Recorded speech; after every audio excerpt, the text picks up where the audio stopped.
Maqaa Abbaa, kan Ilmaa, kan Hafuura Qulqulluu, Waaqayyo tokkoon. Ameen. Maatii Waaqayyoo kan jaalattan, innis kan isin jaalatu, maqaa Waaqayyootiin akkam jirtu. Bakka jirtanitti nageenya Waaqayyoo hunduma keessaniif haa ta'u. Baga torbee torbaffaa sooma Gooftaa, sooma guddichaa nagaan keessan. Akka barnoota mana kiristaanaa Ortodoksii Tawaahidoo Itoophiyaatitti soomni guddichi torbeewwan 8tti qoodamee maqaan bahee fi manni kiristaanaa keenya barumsa garaagaraa itti barsiisaa turte, itti barsiisaas jirti. Bu'uuruma sanaan torbee torbaffaan sooma guddichaa Niqoodimoos jedhama. Egaa Niqoodimoos jedhamee kan moggaafameef sababni isaa Gooftaan keenya Yesuus Kiristoos waa'ee cuuphaa yookiin immoo waa'ee lammaffaa dhalachuu Niqoodimoos wajjin yeroo itti barsiisaa ture waan ta'eef sanarraa kaaneeti jechuudha. Bu'uura kanarra dhaabbannee mata duree namni lammaffaa hin dhalanne mootummaa Waaqayyoo arguu hin danda'u jedhu irratti mata duree godhannee kan wajjin haasofnu ta'a. Waaqayyo jalqabaa amma xumuratti nu wajjin ta'ee akka nu barsiisu fedhaa fi heeyyama isaa nuuf haa ta'u. Kaayyoon barumsa kanaa icciitii lammaffaa dhalachuu, icciitii Waaqayyoorraa dhalachuu hubachiisuu ta'a jechuudha. Jecha kana kan dubbate Gooftaa keenya Fayyisaa keenya Iyyasuus Kiristoos yommuu ta'u, jecha kana barreessee immoo gara keenyatti kan dabarse jaalataa Gooftaa kan jedhamee beekamu, Gooftaan kan isa jaalatu, innis kan Gooftaa jaalatu, Qulqulluu Yohaannis barreessaa Wangeelaati jechuudha. Jechi kun kan dubbatameef gartuu Farisootaa keessaa kan ta'e hayyuu Farisootaa, beekaa Farisootaa, barsiisaa seera oriitii jedhamuudhaan kan beekamu Niqoodimoosiif jechuudha. Niqoodimoos kun gartuuwwan Farisootaa keessaa egaa akkuma beekamu Israa'eloonni gartuuwwan garaagaraatti qoodamu. Isaan keessaa baay'ee gurguddoo kan jedhaman gartuun Farisootaa jiru. Gartuun Farisootaa kun baay'ee seera kan cimsan, seera Museetiin kan gaggeeffaman, seera Musee malee seerri biraa hin barbaachisu jedhanii warra yaadan, warreen olaantummaa seera Musee irratti xiyyeeffatanii jiraatanidha jechuudha. Egaa Niqoodimoos kun isaan keessaa bahee jechuudha, isaan keessa dhufe. Niqoodimoos akkasuma aangawaa mana murtii Israa'elootaa yookiin immoo mana murtii Farisootaa keessaa kan bahedha. Dhaddacha Saandiroos jedhamu irratti itti gaafatamummaadhaan yookiin immoo abbaa murtii ta'ee kan tajaajiludha jechuudha. Niqoodimoos san qofa osoo hin taane hayyuudha, beekadha, barsiisadha, seera oriitii kan barsiisu, seera Musee kan barsiisu, duudhaa Yihudootaa sirriitti gadi fageenyaan nama beekudha jechuudha. Egaa nama kanatu halkaniin ka'ee gara Gooftaa keenya Iyyasuus Kiristoositti deemee barataa jedha. Wangeela Yohaannis boqonnaa 3 lakkoofsa 1 kaanee yommuu dubbisnu Niqoodimoos hayyuu ta'ee osoo jiru, beekaa ta'ee osoo jiru, abbaa aangoo ta'ee osoo jiru, halkaniin gara Gooftaa keenya Iyyasuus Kiristoositti deemee barachuudhaaf Gooftaa keenya Iyyasuus Kiristoos bira dhaqee jedheet wangeelli nutti himaa jechuudha. Egaa gara icciitii barnoota kanaatti deemuudhaan duratti Niqoodimoos maalidhaaf halkaniin ka'ee gara Gooftaa keenya Iyyasuus Kiristoositti deemaa kan jedhu ilaaluun baay'ee barbaachisaadha. Niqoodimoos jechuun namoota waa'ee Gooftaa keenya Iyyasuus Kiristoos raajii inni hojjete, dinqiiwwan inni hojjete, ajaa'iboota inni hojjetetti amananii Gooftaa keenya Iyyasuus Kiristoos hordofuudhaaf fedhan, garuu immoo sababa dhiibbaa garaagaraa Farisootaa fi sababa dhiibbaa garaagaraa Yihudootarraa, Israa'elootarraa isaanirra gahan sodaatanii duubatti deebi'uudhaaf jedhan keessaa isa tokko ture. Garuu waa'ee Gooftaa keenya Iyyasuus Kiristoos ilaalee, ajaa'iboota Gooftaan keenya Iyyasuus Kiristoos raawwate ilaalee duubatti akka deebi'uuf ta'uu hin dandeenye Niqoodimoos. Kanaan maal barbaade halkaniin gara Gooftaa keenya Iyyasuus Kiristoositti deemee icciitiin raajii kanaa maalidha? Icciitiin ajaa'iboota gurguddaa kanaa maal akka ta'e Gooftaa keenyarraa baratee beekuu barbaadeet halkaniin gara Gooftaa keenya Yesuus Kiristoositti deemee jechuudha. Egaa namni kun aangoo qaba waan ta'eef maalidhaaf halkaniin deeme oggaa jennee kan gaafannu ta'e tokkoffaa irratti tasgabbaa'ee miila Gooftaa keenya Iyyasuus Kiristoos jala taa'ee icciitii barachuudhaaf gara Gooftaa keenya Iyyasuus Kiristoos deemee jechuudha. Gooftaan keenya Iyyasuus Kiristoos guyyaa guyyaa namoota baay'ee keessa oola waan ta'eef, namoota baay'ee barsiisa waan ta'eef, addatti icciitii addaa waan garaasaa Gooftaa keenya Iyyasuus Kiristoos wajjin haasa'uu hin danda'u ture Niqoodimoos. Garuu halkan dhufee tasgabbaa'ee waa'ee lubbuu isaa, waa'ee jireenya bara baraa Gooftaa keenya Iyyasuus Kiristoos irraa barachuudhaaf gara Gooftaa keenya Iyyasuus Kiristoositti deemee jechuudha. Niqoodimoos kun baay'ee beeka waan ta'eef, waa'ee barnoota bara kakuu moofaa keessa jirus hin beeka waan ta'eef jecha akkana jedhu yaadataat gara gooftaa keenya Yesuus Kiristoositti deeme. Innis lubichi ergamaa gooftaa raayyotaa waan ta'eef afaan isaa keessaa beekumsa eeguu qabu. Namoonni afaan isaatii seericha eeguu qabu jechuudhaan gara hangafa lubootaa kan ta'e, gara madda beekumsa hundaa kan ta'e, gara gooftaa keenya Yesuus Kiristoositti halkaniin dhufee jechuudha. Tasgabbaa'ee waa'ee jireenya isaa barachuudhaaf. Waan kana gara keenyattis finnee yommuu laallu nuti jireenya keenyaaf, lubbuu keenyaaf, jireenya bara baraa argachuudhaaf tasgabboofnee gooftaa keenya Yesuus Kiristoos yeroo kenninee fi jireenya bara baraatiif yeroo kenninee hirmaachuun akka nurra jiraatu kanarraa hin barannaa jechuudha. Kanaaf Niqoodimoos halkaniin ka'ee waa'ee jireenya isaa, waa'ee icciitii bara baraa, maddi ajaa'iba gooftaan keenya Yesuus Kiristoos raawwatu kana maalidha? Inni hojjetu kun, inni raawwatu kun maal akka ta'e baruudhaaf halkaniin gara gooftaa keenya Yesuus Kiristoos deemee nuun jedha. Inni lammaffaa gooftaa keenya Yesuus Kiristoosiif ragaa bahuudhaaf halkaniin gara gooftaa keenya Yesuus Kiristoositti deeme. Egaa Niqoodimoos maaliif halkan gara gooftaa keenya Yesuus Kiristoositti deemee ragaa bahuun isa barbaachisa yommuu jenne yeroo sanatti kallattiidhaan gooftaa keenya Yesuus Kiristoosiif ragaa bahuu hin danda'u ture. Sababni isaas inni gaggeessaa warra Faarisootaa, inni gaggeessaa warra Israa'elootaa waan ta'eef Israa'eloonni yookiin immoo Yihudoonni yookiin Faarisoonni warreen gooftaan keenya Yesuus Kiristoos waan dogongoraa akka barsiisutti yaadan waan ta'eef isaan fuuldura dhaabbatee waa'ee gooftaa keenya Yesuus Kiristoos ragaa bahuudhaaf hin danda'amneef ture. Kanaaf gara gooftaa keenya Yesuus Kiristoositti dhufee waa'ee ajaa'iboota isaa erga ragaa bahee fi booda jecha tokko dubbate. Yaa barsiisaa, barsiisuudhaaf Waaqayyo biraa akka dhufte ni beeknaa jedheen. Gooftaan keenya Yesuus Kiristoos Waaqayyo biraa akka dhufe ni beekaa jechuudha Niqoodimoos. Ni amanaa jechuudha Niqoodimoos. Sababni inni amanuuf maal hoggaa jenne raajiin dubbatamee fi raajii dubbiseera. Ergaawwan garaagaraa wantoota sanaan dura bara kakuu moofaa keessatti waa'ee gooftaa keenya Yesuus Kiristoos dubbatamaa turan baay'eesaa beeka waan ta'eef jechuudha. Itti fufee maal jedhee Waaqayyo isa walii yoo ta'e malee ajaa'iba ati raawwattu kana kan raawwachuu danda'u hin jiru jedheen. Gooftaan keenya Yesuus Kiristoos bishaan gara wayniitti yommuu jijjiiru argee jira. Dhukkubsattoota yommuu fayyisu argee jira.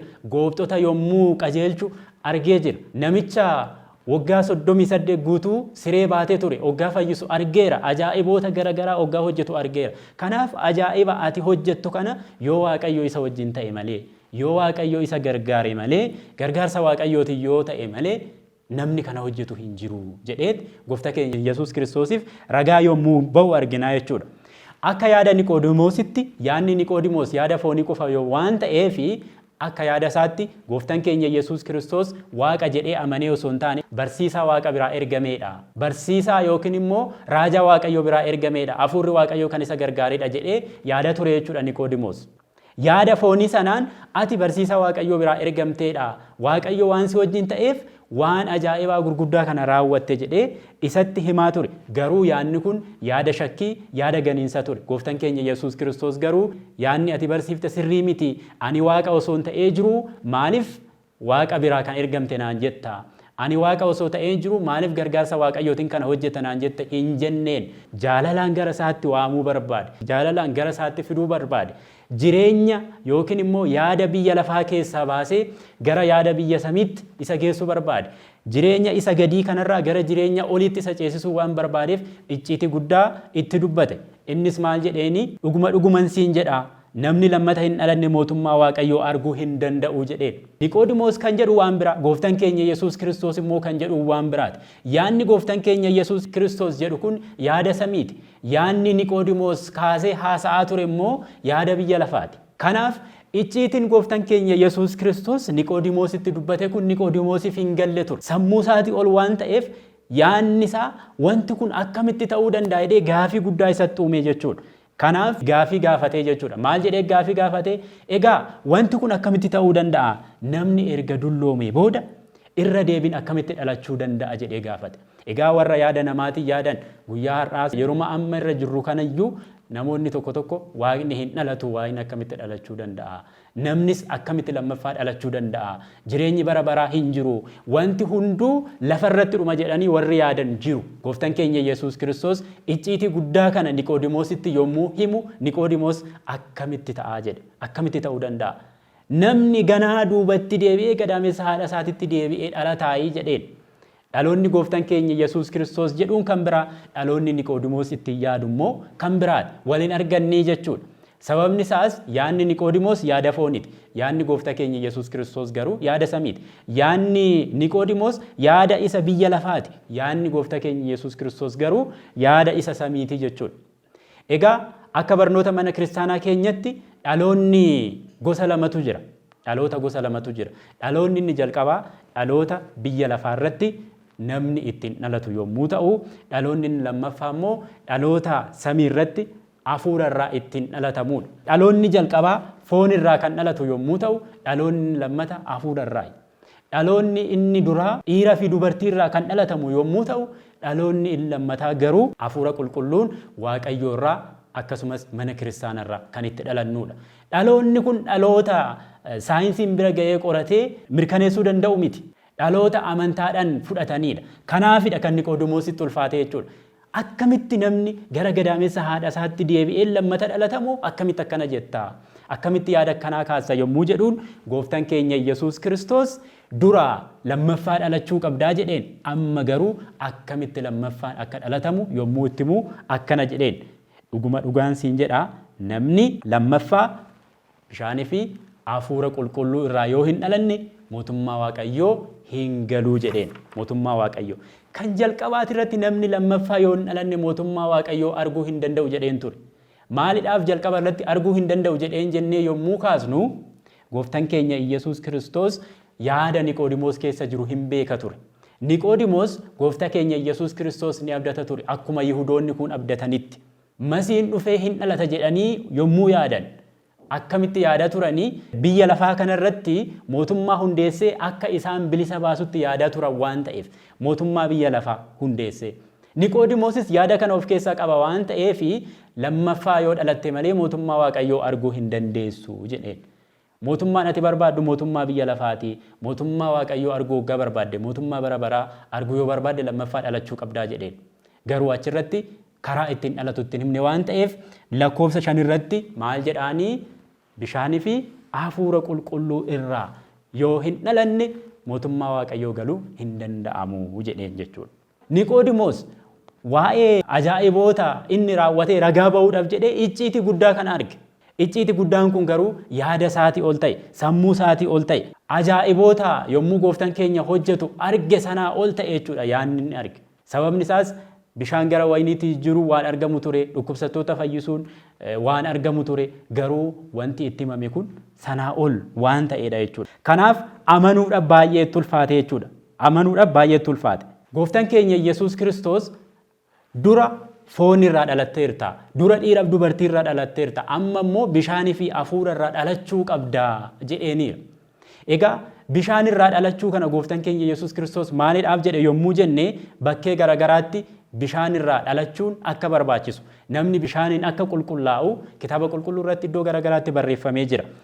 Fakkeenyaaf raajii Hisqeel boqonnaa 36 lakkoofsa 25 fi lakkoofsa 27 yommuu dubbisnu akkana jedha.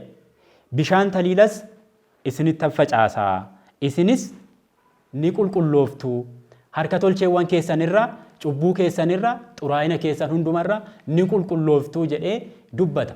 Egaa bishaan cuuphaadhaaf wanti guddaan inni filameef bishaan kan qulqulleessudha. Bishaan kan xuraa'ee hin qulqulleessaa, bishaan uffata hin qulqulleessaa, qaama keenyas hin qulqulleessa.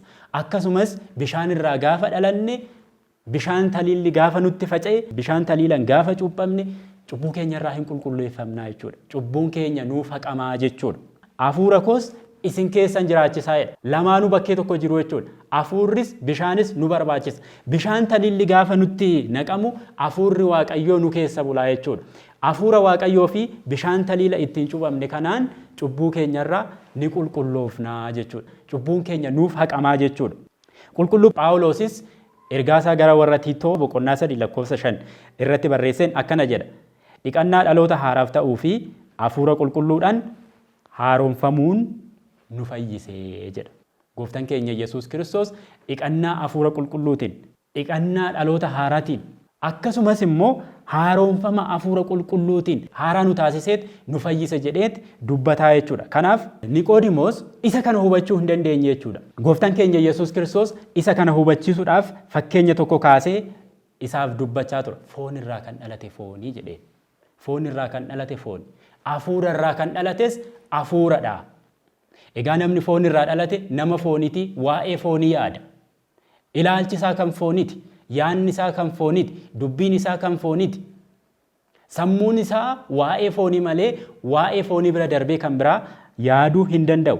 Kanaafuu foon irraa kan dhalate foonii, hafuura irraa kan dhalate immoo hafuura. Lammata dhalachuu qabda waanan siin jedheef, lammata dhalachuutu sin barbaachisa waanan siin jedheef hin dinqisiifatin jedheen. Yeroo baay'ee lammata dhalanna yommuu jennu namoonni hin dinqisiifatu jechuudha. Dinqisiifannaan hin barbaachisu. Amantaadhaan Waaqayyo hin taasisa, Waaqayyo ni godha jennee yommuu fudhanne lammata dhalanna waan ta'eef amantaa yoo ta'e malee waan kana fudhachuun baay'ee rakkisaadha jechuudha. Egaa fakkeenya inni fudhate keessaa inni tokko maal jedhaa? Qilleensi gara barbaadetti qilleensaa jedha. Qilleensi gara barbaadetti qilleensaa, garuu kallattii gamii akka dhufe hin beektu. Kallattii kamittis akka deemu hin beektu. Hojii inni hojjetu gochaa isaati argitaa jedheen. Hafuurri qulqulluunis warri hafuura qulqulluurraa dhalatanis gochaa isaaniitiin beekamu malee akkanatti dhalachuu isaanii hin beekamu. Garuu gochaa isaaniitiin, hojii isaaniitiin, jireenya bara baraa jiraachuu isaaniitiin kan beekamanii. Namni hafuura hin qorata malee hin qoratamu. Hin sakatta'a malee hin sakatta'amu. Addunyaa kana beekuu danda'a, addunyaa kana qorachuu danda'a, addunyaa kana sakatta'uu danda'a. Garuu ofii isaatii hin sakatta'amu. Egaa fakkeenya kanaadha jechuudha kan ittiin. Biyya lafaati irratti kan argitan qilleensi kun, qilleensi hin mul'anne kallattii kamitti akka deemamu hin beekamne kun qoratamuu kan hin dandeenye, waa'een Waaqayyoo, waa'een dhaloota lammaffaa kunis qoratamuu hin danda'u. Bira gahamuu hin danda'u. Kan ittiin dhalattan kan mirkaneeffamuu danda'u osoo hin taane amantaadhaan kan beekamudha yommuu jedhuun fakkeenya kana kaaseefi jechuudha. Hafuura irraa kan dhalate hafuuradha. Waa'ee hafuura yaada, waa'ee jireenya bara baraa yaada, jireenya olii yaada. Kan foon irraa dhalate garuu waa'ee foonii qofa yaada jedhee yaada kaaseef jechuudha. Ammas Niqoodimoosiif yaadni kun hin galleef. Baay'ee ulfaataa waan ta'eef kun akkamitti ta'a jedhe irra deebise. Kun akkamitti ta'uu danda'a? Akkamitti namni lammaffaa dhalachuu danda'a? Jireenya haaraa dhalachuu danda'a jedhee yommuu gaafatu gooftaan keenya Yesuus Kiristoos amma yaada tokko kaaseef. Duraan jaalalaan isa gaggeessaa ture, ammas jaalalumaan gaggeessaa, garuu yaada akka inni of ceephusa taasisu tokko kaase. Akkas jedheen, ati barsiisaa Israa'elootaa taatee kana hin beektuu jedheen. Egaa namoonni baay'een addunyaa kanarra jiran saayintistii ta'uu danda'a, beekaa ta'uu danda'a, waan baay'eedhaan dooktarii ta'uu danda'a, PhD qabaachuu danda'a, garuu immoo amantaa irratti waa tokko beekuu baachuu danda'a.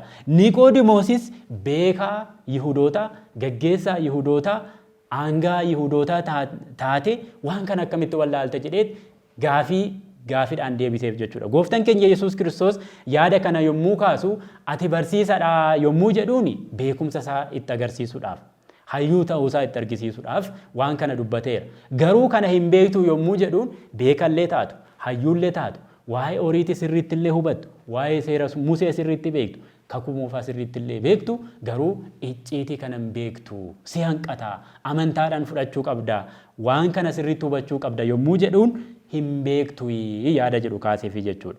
Itti fufee gooftaan keenya Yesuus Kiristoos maal jedhee? Dhuguma dhuguman siin jedha, isa beeknu ni dubbanna, isa agarrees dhugaa baana, haa ta'u malee dhuga bahummaa keenya nurraa hin fudhattanii jedheen. Egaa beektonni baay'een yeroo sanatti gooftaa keenya Yesuus Kiristoos raajii garaagaraa yommuu hojjetu arganii jiru. Dhukkubsatoota yommuu fayyisu arganii jiru. Galaanarra luka isaatiin deemu arganii jiru. Yommuu inni namicha waggaa 38 sireerra ciisee fayyisu arganii jiru. Inni kun hunduu ragaa isaa ture. Garuu ragaa sana fudhachuudhaaf isaan, ragaa sana amanuudhaaf isaan amanamoo hin turre. Heeyyamamoo hin turre jechuudha. Kanaaf gooftaa keenya Yesuus Kiristoos maal jedheni? Ragummaa keenya hin fudhattanii. Fudhachuudhaaf heeyyamamoo miti jedheen. Ajaa'iba garaagaraa isif fuulduratti raawwadhullee, hojii garaagaraa isif fuulduratti hojjedhullee, dinqiiwwan garaagaraa isif fuulduratti hojjedhullee waan sana amanuudhaaf, waan sana fudhachuudhaaf amanamoo hin turre jedheen. Kan lafarra jiru waa'ee fakkeenya lafarraa, waa'ee qilleensaa kaasee yommuun sitti himu kan na hin amanne, waa'ee samii yommuun sitti himu akkamitti na amantaa jedheen. Egaa gooftaan keenya Yesuus Kiristoos qilleensi qoratamuu hin danda'u, garamii akka dhufes hin beektu, garamitti akka deemus hin beektu. Dhaloonni inni lammataa sunis akkasuma hafuurarraa dhalachuunis akkasuma yommuu jedhuun Niqoodimoos baay'ee isan hubanne ture. Isa lafarra jiru kana sitti mee kan hubachuu hin dandeenye, dinqiiwwan lafarratti hojjedhe kana isin fuulduratti raawwadhee hubachuu kan hin dandeenye, isa samiirra jiru akkamitti hubatta? Kan samiirra jiru baay'ee ulfaataadha. Kan samiirra jiru baay'ee guddaadha. Icciitiin isaa baay'ee guddaa waan ta'eef akkamitti hubachuu dandeessa jedhee isatti dubbachaa ture jechuudha. Kanarraa ka'ee Niqoodimoos sana booda ni jijjiirame jechuudha. Yaada isaa jijjiirrate gooftaa keenya Yesuus Kiristoositti amanee jechuudha. Yommuu Yihudoonni bakkee garaagaraatitti gooftaa keenya Yesuus Kiristoosin morman inni waan isatti amaneef, jireenya lammata dhalachuutti waan amaneef, waa'ee foonii yaadurraa gara samiitti waa'ee samii yaadutti waan ce'eef, waan guddateef gooftaa keenya Yesuus Kiristoos hordofee waa'ee isaaf dhaddacha Yihudoota irratti waa'ee isaa mormuu eegale jechuudha. Waa'ee gooftaa keenya Yesuus Kiristoos mormuu eegale. Gooftaan keenya Yesuus Kiristoos yommuu barsiisu Wangeela Yohaannis boqonnaa 7 lakkoofsa 50 irratti halkaniin dhufee gara gooftaa keenya Yesuus Kiristoositti dhufee barataa kan ture Niqoodimoos kan jedhamu waa'ee gooftaa keenya Yesuus Kiristoos mormaa fi akka ture barreeffamee arganna jechuudha. Innis maal jedhaanii seerri keenya akkanumaan namarratti murteessayi. Namni sun maal akka barreesse osoo hin hubatin, namni sun maal akka balleesse osoo hin beekin namarratti murteessayi jechaanii ture. Maaliidhaaf akkana jedhee waa'ee seeraa sirriitti waan beekuuf. Horiitiin maal akka jedhu hin beeka. Horiitiin namarratti murteessuudhaan dura hojii namichi sun hojjete, balleessaa namichi sun hojjete sirriitti qoradhaa, sirriitti beekaa. Sana booda wanni inni hojjete sun irratti murteessisa yoo ta'e irratti murteessitu. Yoo irratti murteessisu ta'e immoo hin tuqinaa jedha waan ta'eef seerri keenya akkasiin jedhu akkamitti cal jettanii namarratti murteessitu yaada jedhu kaasee gooftaa keenya Yesuus Kiristoos fi mormaa ture jechuudha. Niqoodimoos sana qofa miti xumura irratti gooftaan keenya Yesuus Kiristoos biyya lafaa kana oolchuudhaaf jedhee, biyya lafaa kana fayyisuudhaaf jedhee gaafa fannoo irratti fannifamu sa'aatii 9tti foon gooftaa keenya Yesuus Kiristoos fannoo irraa buusee Yoosef wajjin kafanuudhaan gooftaan keenya Yesuus Kiristoos awwaala ofii qopheeffate keessatti akka awwaalamuuf nama taasiseedha jechuudha. Yeroo sanatti duuka bu'oonni waggaa 3 fi ji'a 3 isa wajjin turan yeroo dheessanitti Niqoodimoos garuu isa wajjin ta'ee gooftaa keenya Yesuus Kiristoos gannazuudhaaf yookiin immoo kafanuudhaaf ga'ee jira jechuudha. Egaa Niqoodimoos yeroo jalqabaa waan hin beekneef mormaa ture, waan hin hubanneef mormaa ture jechuudha. Hamma dhugaa barutti mormaa ture. Dhugaa erga baree booda garuu hanga wareeggamummaadhaan gooftaa keenyaaf dhugaa bahutti ga'eera jechuudha Niqoodimoos. Kanaaf nutis dhugaa gaafa hubannu, dhugaa qabannee gaafa deemnu waa'ee dhugaa sanaaf hamma xumuratitti hamma bara baraatti wareeggamuutu nurraa eegamaa jechuudha. Aarsa kaffaluutu nurraa eegamaa jechuudha. Dubbii kanarraa maal baranna? Waliin dubbii gooftaa keenya Yesuus Kiristoosii fi Niqoodimoos gidduutti ta'erraa maal barannaa kan jedhu yommuu ilaalle qabxiilee afran tokko kaafnee barumsa keenya xumura. Tokkoffaa irratti tasgabbaa'ina kan barannu. Namoonni baay'een gooftaan keenya Yesuus Kiristoos gaafa barsiisan saayidii tokko qabatanii yookiin immoo kallattii tokko qofa qabatanii gooftaa keenya Yesuus Kiristoos ari'achaa turan. Waa'ee horiitii qofa yaadaa, waa'ee seera horiitii qofa yaadaa, seera haaraa, seera wangeelaa gooftaan keenya Yesuus Kiristoos barsiisaa tureen mormaa turan. Niqoodimoos garuu waan gooftaan keenya Yesuus Kiristoos barsiisaa ture, ajaa'iboota inni hojjechaa ture, erga argeen booda, erga bareen booda cal jedhee bira darbuu waan hin barbaanneef gara gooftaa keenya Yesuus Kiristoositti dhufee barachuudhaan dhugaa sana baree jechuudha. Dhugaa sana bare. Nutis dhugaa kiristaanummaa sirriitti qorannee, sirriitti irratti ciccinee barannee beekuu qabna jechuudha. Kana yommuu taasifnu garuu muudamni keenya aangoon nuti qabnu, beekumsi nuti qabnu nu daangessuu akka hin qabne tasgabboofnee gara gooftaa keenya Yesuus Kiristoositti deemnee barachuu akka qabnu, waa'ee lubbuu keenya, waa'ee jireenya bara baraa isarraa barachuu akka qabnu tasgabbaa'ina irraa barannaa jechuudha. Inni kan biraa kasoominaadha. Kasoomina Niqoodimoos irraa hin baranna. Akkuma kaasne Niqoodimoos aangawaadha. Saniifuyyuu aangawaa dhaddachaati.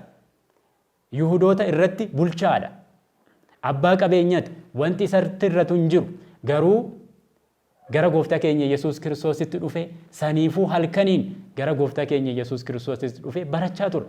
Beekumsan qaba jedhee wanti barumsa haaraa yookiin immoo waan haaraa waa'ee dhaloota haaraa kan barachuudhaaf duubatti hin deebine jechuudha. Gooftaa keenya Yesuus Kiristoos bira dhaqee kasoominaan gooftaa keenyarraa barachuudhaaf qophaa'ee gara gooftaa keenyatti deemee jechuudha. Kanaaf nutis aangoodhaan osoo hin daangeffamin, beekumsa qabnuun osoo hin daangeffamin gara mana kiristaanaa deemnee barachuu qabnaa jechuudha. Gara mana kiristaanaa deemnee waa'ee jireenya keenyaa barachuu qabna. Waa'ee biyya lafaa qofa osoo hin taane waa'ee jireenya bara baraas barachuun dirqama akka ta'e asirraa barachuu qabnaa jechuudha. Ni kan biraa beekumsa barbaadudha. Beekumsi Niqoodimoos beeku beekumsa foonii qofa ture. Beekumsa gara samiitti nama ceesisu hin turre. Beekumsa seera oriitii, beekumsa seera Musee ture. Beekumsa waa'ee duudhaa, waa'ee aadaa Yihuudootaa ture. Garuu immoo beekumsa haaraa, beekumsa waa'ee dhaloota haaraa gara jireenya bara baraatti nama ceesisu kana waan hin beekneef waa'ee isaa barachuudhaaf gooftaa keenya Yesuus Kiristoos bira dhaqee jechuudha. Kanaafuu nutis mana kiristaanaarraa barumsa mana kiristaanaa, barumsa wangeelaa, barumsa jireenya bara baraa kennu barachuudhaaf beekumsa barbaada gara mana kiristaanaa deemuun nurra jiraata jechuudha. Gara mana kiristaanaa deemutu nurra jiraata. Kan biraa aarsaa kaffaluudha kan barannu. Niqoodimoos guyyaa namoonni na ari'atu, namoonni na himatu yookiin immoo namoonni Yihudootaaf riippoorti godhu jedhee halkan aarsaa kaffalee, halkan akkuma beekamu baay'ee sodaachisaadha. Bineensi namatti dhufuu danda'a. Wantoonni garaagaraa nama sodaachisan namatti dhufuu danda'u. Garuu lubbuu ofiitiif jedhee halkan ka'ee aarsaa kaffalee gara gooftaa keenya Yesuus Kiristoositti deemee icciitii sana barachuu deemee jechuudha. Kanaaf nutis yommuu kiristaanummaa barannu, yommuu jireenya kiristaanummaatiin jiraannu, yommuu gara mana kiristaanaa deemnu, yommuu mana kiristaanaa keessa jiraannu qormaanni garaagaraa nu mudachuu danda'a.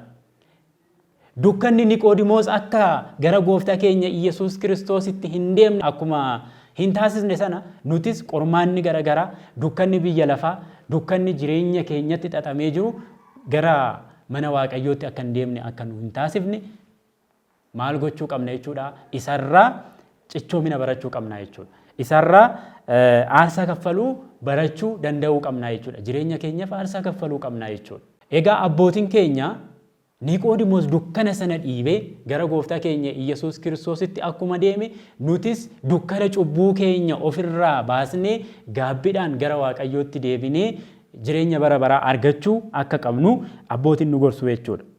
Inni kan biraa hibboo jireenya keenyaaf, gaafii jireenya keenyaaf deebii argachuudhaaf gara gooftaa keenya Yesuus Kiristoos deeme Niqoodimoos. Nutis gaafii garaagaraa kan nutti ta'e, jireenya keenya keessatti kan nu rakkise, hibboo keenya deebii kan argachuu dandeenyu gara Waaqayyootti gaafa deemne, gara mana Waaqayyootti gaafa deemne, gara gooftaa keenya Yesuus Kiristoositti gaafa dhiyaanneedha jechuudha.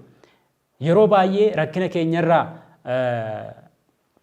furmaata argachuudhaaf gara namaatti deemna ta'a. Namni yoo nuu furellee yeroodhaaf rakkoo keenya furuu danda'a. Namni yoo nu gargaarellee yeroodhaaf nu gargaaruu danda'a. Waaqayyo garuu hanga bara baraatitti hibboo jireenya keenyaa furee hibboo jireenya keenyatiif furmaata nuu kennaa jechuudha. Kanaaf nuti gara Waaqayyootti deebi'uu qabnaa jechuudha. Gara Waaqayyootti deemuu qabnaa jechuudha. Gaafii keenya Waaqayyoof dhiyeessuu qabnaa jechuudha. Kanaaf Niqoodimoos irraa isa kana barannaa jechuudha. Akka waliigalaatitti Niqoodimoos waa'ee gooftaa keenya Yesuus Kiristoos erga sirriitti hubatee booda xumura irratti gooftaa keenya Yesuus Kiristoosiif akkuma aarsaa kaffalee nutis amantaa keenyaaf aarsaa kaffallee jiraachuutu nurraa eegamaa jechuudha. Kanaaf barumsa keenya irratti wanti nuti walitti qabnu asirratti icciitiin nuti barannu icciitii cuuphati.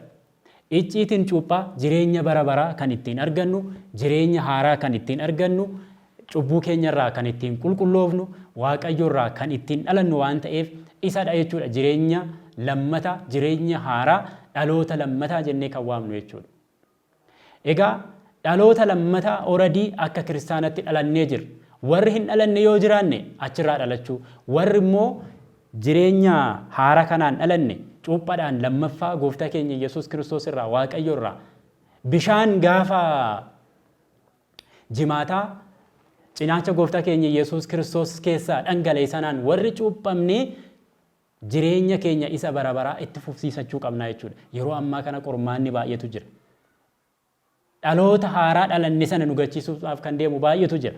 Kanaaf isa qabannee deemutu nurraa jiraataa jechuudha. Akkuma Niqoodimoos hanga xumuratitti kan jabaanne, hanga xumuratitti amantaa keenyaaf kan amanamne ta'uutu nurraa eegamaa jechuudha. Egaa Waaqayyo jalqaba hanga xumuraatti nu wajjin ta'ee kan nu barsiise, kan nu gargaare, maqaan isaa kan ulfaate fi kan kabajoomu nuuf haa ta'u. Ishee baranne kanaan firii 30, firii 60, firii 100 buusnee dhaaltuu mootummaa Waaqayyoo akka taanuuf fedhaa fi heeyyama isaa nuuf haa ta'u. Maqaan Waaqayyoo kan ulfaate fi kan galatoome nuuf haa ta'u. Ameen.